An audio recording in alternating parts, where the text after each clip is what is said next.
Bom, pessoal, vamos falar hoje sobre a questão da história de Roma, o Império Romano, muito famoso. Passamos pela Grécia, né? A gente viu muito questão, principalmente cultural, questão dos deuses, e agora a gente vai para Roma, lembrando sempre que Roma é uma cidade da Itália, e tem duas versões de sua fundação. A sua fundação, para alguns, ela tem a lenda de Rômulo e Remo, que eram dois irmãos gêmeos que foram abandonados no rio pela sua mãe, porque assim, existia uma cidadezinha ali perto, onde um rei tinha um irmão, esse irmão tomou o trono do rei e transformou sua sobrinha em sacerdotisa para que ela não tivesse herdeiros que pudessem fazer o que ele fez com o próprio irmão. E aí ela acaba encontrando o deus Marte, que é o mesmo deus que tem na Grécia, que é o deus, na Grécia significaria o Ares. Para os romanos, ele é o deus Marte, né, que foi rebatizado ali, porque muita coisa vai ser trazida do mundo grego, que eles admiram, o mundo admira, então eles vão trazer. E aí acaba engravidando, e aí a perseguida teve que abandonar seus filhos. E aí esses meninos começam a chorar, esses bebês começam a chorar, esses dois meninos. E aí passa uma loba, e essa loba alimenta os dois meninos. Depois são encontrados por um casal de camponeses. Eles crescem, descobrem a sua história, vão lá, matam o tio da sua mãe, e devolvem o trono de volta ao seu avô. Depois eles acabam ganhando e resolvem montar a sua própria cidade e vão construir essa cidade. E aí o Rômulo acaba matando o Remo para ser o imperador dessa cidade, né? Para ser o primeiro rei dessa cidade. E depois ele se arrepende e teria nomeado, em homenagem ao seu irmão Remo, ele funda a cidade de Roma, que tem ali uma semelhança entre as letras, né? Substitui ali duas letras para formar a palavra Roma, mas isso é uma lenda. O que se sabe é que o primeiro rei romano chamava-se Rômulo, mas não há providências dessa história ser real. Mas tem lá em Roma uma estátua da loba alimentando os dois meninos, representando esta lenda. Tá? Mas voltando para o campo científico, histórico aqui, o que acontece? Essa região era uma região bastante fértil e atraiu vários povos, como latinos, os sabinos e mais tarde os etruscos. Os latinos e os sabinos, que a gente pode considerar como os primeiros romanos, eles fazem uma parceria com os etruscos, que são comerciantes, para expandir as suas terras, que eram apenas campos, eram apenas camponeses ali, pessoas simples, para transformar aquele espaço numa cidade, para começar a ganhar poder. E quando você começa a ganhar poder, você começa também a formar uma questão política. Então se nomeia um rei. Então tem 7 reis, todos eles aí são a maioria deles são latinos, sabinos, e os 3 últimos reis serão etruscos. O último rei etrusco, ele não agrada aos romanos, porque ele não escuta ninguém, ele tenta ser um autoritário, e assim, apesar de ter uma monarquia, ele era submetido, ele tinha que ouvir o Senado e a Assembleia, né, que eram grupos políticos que auxiliavam para decidir leis, para aplicar leis, para votar nas leis.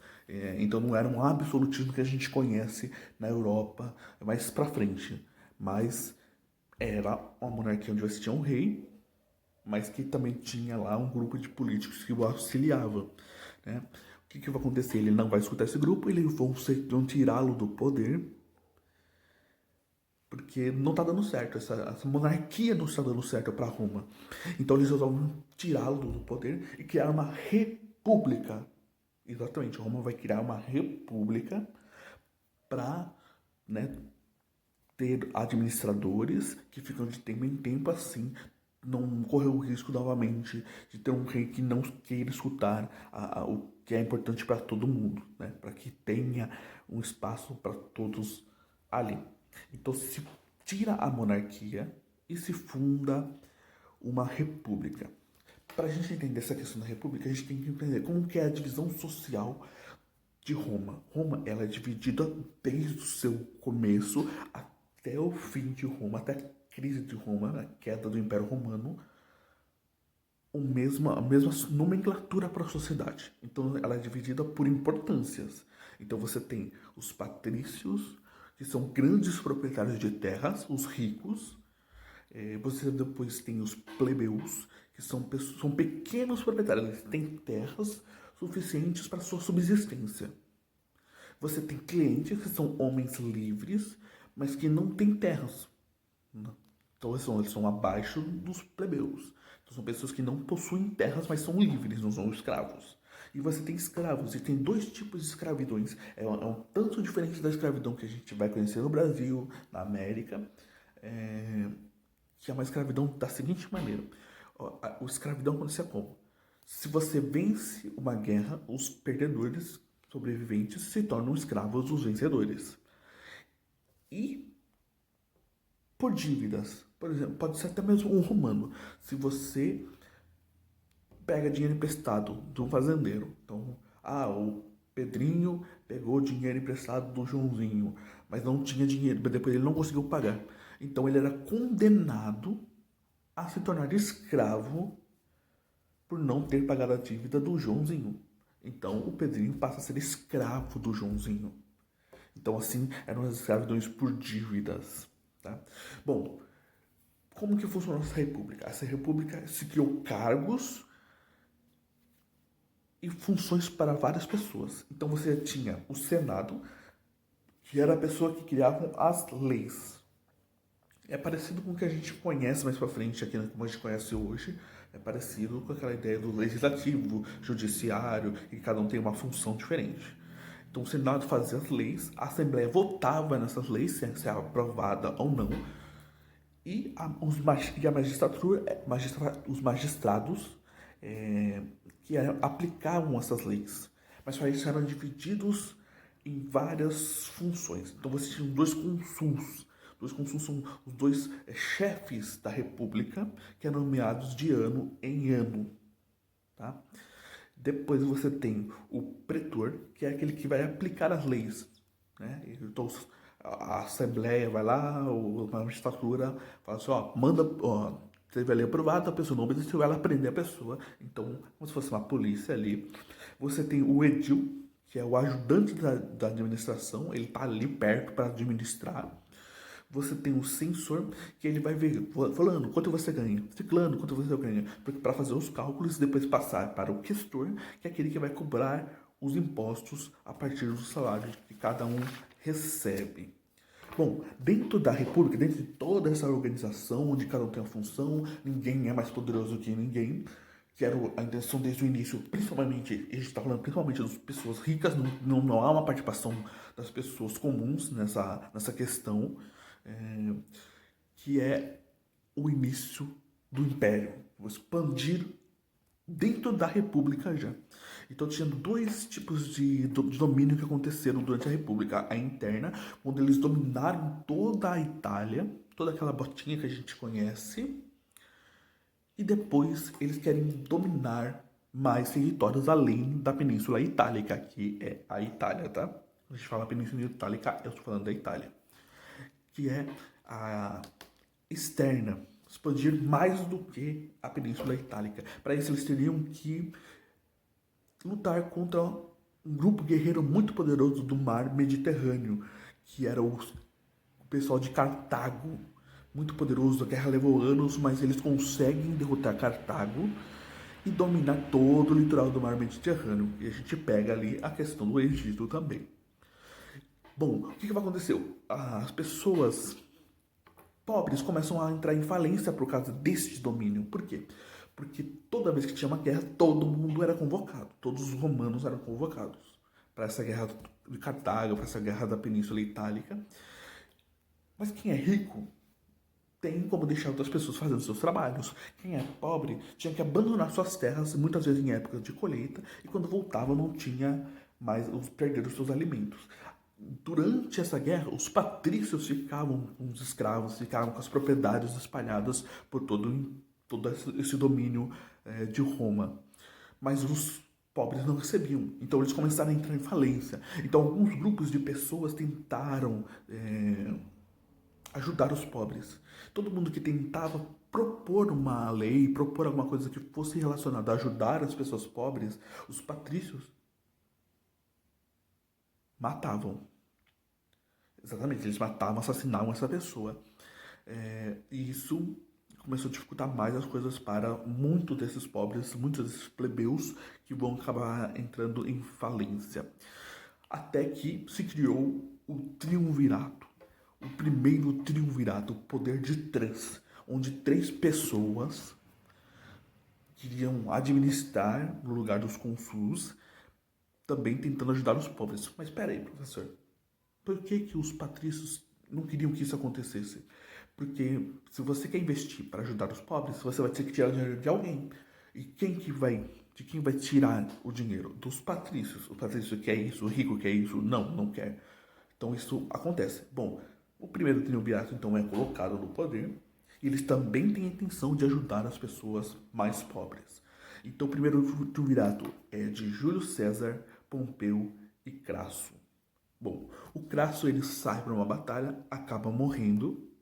Júlio César ele vai para a guerra contra os galeses, uma guerra que parecia simples e durou 10 anos. E aí o Pompeu conversou com o Senado e falou assim, opa, olha lá, ele não quer voltar, vamos dar uma carta para ele voltar, senão a gente tira ele do poder. E aí o Júlio César fala, não, eu não vou voltar, tô no meio da guerra, não vou voltar. E aí os romanos dizem que ele é um traidor. Aí ele falou, beleza, sou traidor? Júlio César respondeu, sou traidor, então quando eu voltar eu volto com o meu exército. Ele ganha, volta com o exército, Pompeu foge e inicia uma guerra civil, onde o Pompeu é morto e o Júlio César se torna o ditador perpétuo de Roma. Uma das coisas que Júlio César na continuação desse domínio, e não conseguir muita coisa que se esperava pelos pobres. Mas ele segue tentando. O que vai acontecer? O Júlio César não vai começar a agir de formas que ninguém vai gostar. E o Senado, então, resolve assassinar Júlio César. Onde eles assassinam, onde cada senador acaba dando uma facada no Júlio César. Olha, com cerca de 12 facadas, começando pelo próprio melhor amigo dele, quem vai trair e vai iniciar a facada. A única pessoa que ele não confiava, porque o Júlio César já ouvia falar que alguém queria matar ele. E aí ele acaba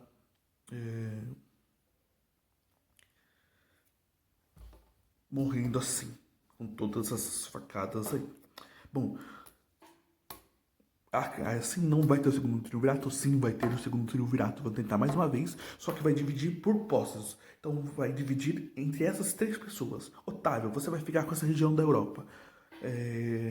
Depois vem Marco Antônio, você vai ficar com essa região mais aqui do sul, mais para esse lado. E o Lépido vai ficar mais com a região ali do Egito Antigo.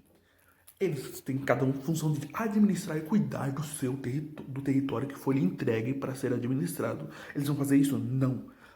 O Marco Antônio vai, invade o Egito, mata Lépido e fica com o território. Até que ele se junta com a Cleópatra. Então, aonde ele vai pegar e vai se juntar com Cleópatra, que morava ali, era a faraó do Egito Antigo. E aí Otávio resolve então, ele é sobrinho do Júlio César, ele resolve então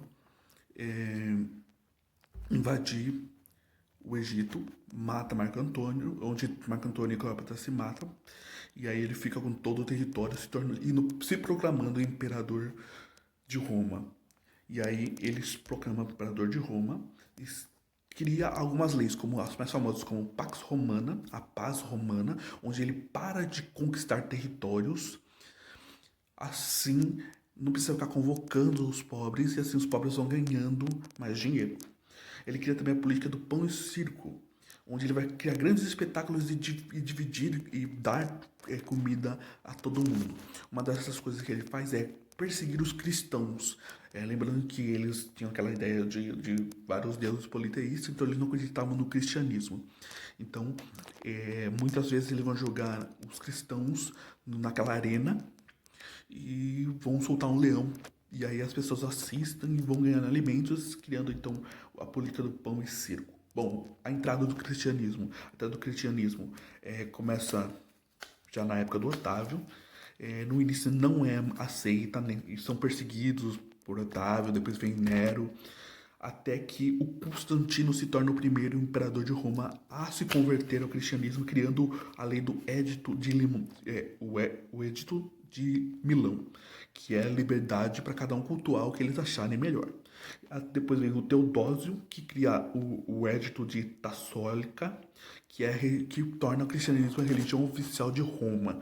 Então, aos poucos, Roma então se torna cristã. Primeiro tem o primeiro imperador cristão e depois tem a religião oficial como a religião cristã. Bom, para finalizar, a crise do Império Romano. Lembra o que o Otávio fez? O Otávio fez aquilo de impedir o Império Romano de se expandir.